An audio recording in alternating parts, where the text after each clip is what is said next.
byose bigize icyaha cyitwa gusambanya umwana.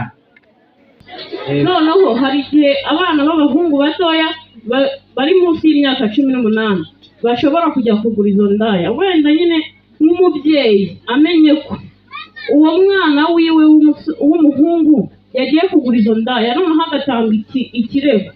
Abo baza gufata icyo kirego bahana indaya cyangwa bahana uwo mwana.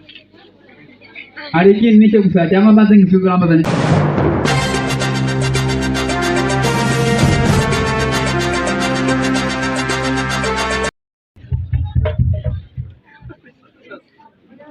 Muri kubyumva? Mu gusambanya umwana rero aho bibereye bibi, ntago ari ugufata igitsina cy'umugabo ngo gishyire mu cy'umwana gusa nk'uko mutarabitubwiye. Ntago ari byo gusa. Itegeko rigaruka kavuga ngo n'ibindi bikorwa byose bikubiye mu cyo bita ngo ni ishimisha mubiri. Ishimisha mubiri ni igikorwa ukorera ku muntu ariko kiri mu nyungu zawe ro wagishimisha. Muri kubyumva? Ni ikihe gikorwa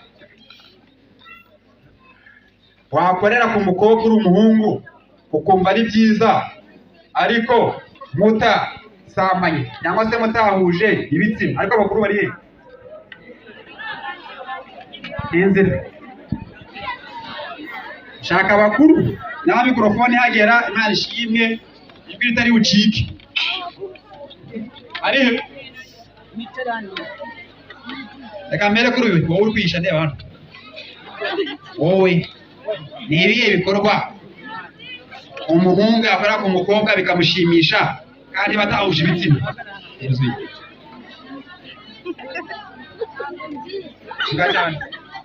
Vuga cyane.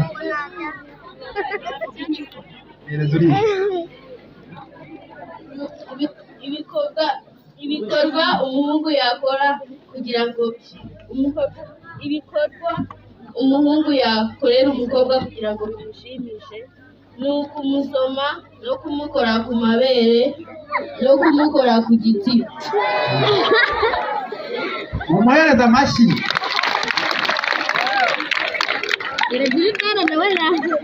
Ibyavuze muri kubyumva? Kwana rekera aho ngaho. Murabyumva? Impamvu rero zituma haba gusambanya umwana, iya mbere ni ubukozi bw'ibibi nyine, imiterere ku munyabyaha. Iya kabiri ni irari ry'imibonano mpuzabitsina. Irari gafata igisaza cy'imyaka 50 ufite umugore mwiza nawe ubonye mu nzira wakwifuza, ugasanga yasabanyije akana k'imyaka 16, ukakabaza nkamubaza none se umugirije ukuri bwira impamvu yakajya gusambanya uriya mwana utaye umugore mwiza abagabo birirwa barwanira. Wereka kariya kana nabonye kegeranye ntabwo mbizi, ntabyo nzi, mumbaze kwegerana ntabyo nzi. Akajya gisubiza mperezo akanacyandika muri statement ye yibazo, nabonye yegeranye. Ibindi biza ku mico, bakamubwira ngo isambanyishe mu mwana mutoya w'umukobwa ukiri isugi, ngo imyaka yose wari ufite inyatsi n'ibindi byose byatumye ubukuri kubi ngo yahita bigenda burundu. Nyumvire niko bambwiye. Izo ni impamvu zituma gusambanya abana. Indi ikomeye nababwiye n'andi y'ubusinzi. Nyirantare za nzoga z'inkorano muvanga, amasukari, amatafari, ibyo mubonye byose, amafumbire, umucanga, umusenyi, ingwa, bakaba bafite ingwa barazikoresha, ngo n'amabati mushoye mwayabeta mugashyira, ibyo mubonye byose biri hafi mushyiramo, yitwa nyirantare. Nazazi rimwe ariko umuntu ugura inzoga yitwa dunda ubwonko akegura amafaranga batanayimuhereye umuntu byibuze akegura yitwa dunda ubwonko. Yitwa mwiki? Inzoga yitwa dunda ubwonko urayizi?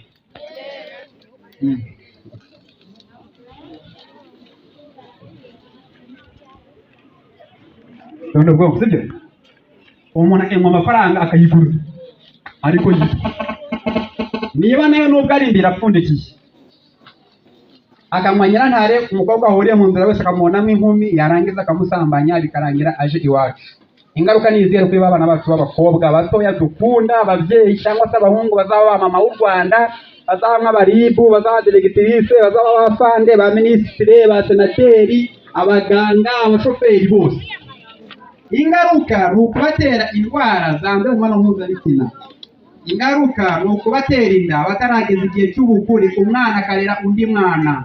Wa mwana watewe inda urera undi mwana ahita atakaza ishuri araryihorera. Wa mwana mu muryango iwabo bigenda nabi kuko hari abafite ababyeyi batabihanganira. Izo ni ingaruka zose z'inkurikizi zituruka ku bya bikorwa bibi byo gusambanya umwana.